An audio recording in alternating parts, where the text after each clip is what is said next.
विश्व 24 न्यूज हर पल आपके साथ। नमस्कार, आपण पाहतात विश्व 24 न्यूज।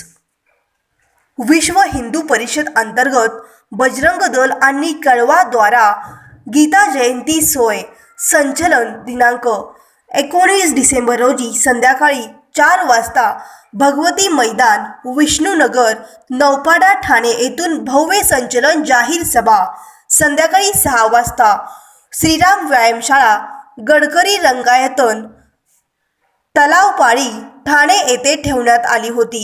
विशेष उपस्थिती माननीय श्री शंकरजी गायकर क्षेत्रमंत्री, माननीय संत श्री निलेश चंद्र विजयजी महाराज। निमंत्रण जिल्हा मंत्री विश्वास सावंत, आशुतोष तिवारी, जिल्हा सहमंत्री विवेक कुलकर्णी, महेश पाटील, आशिष मांजरेकर। बजरंग दल सहसंयोजक विजय पांडे, रवींद्र पाटील हे उपस्थित होते।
राज्यातील महत्त्वाच्या आणि आपल्या भागातील ताज्या बातम्या पाहण्यासाठी आजच आमच्या विश्व 24 न्यूज चॅनलला YouTube वर सबस्क्राइब करा आणि बेल आयकॉन प्रेस करा।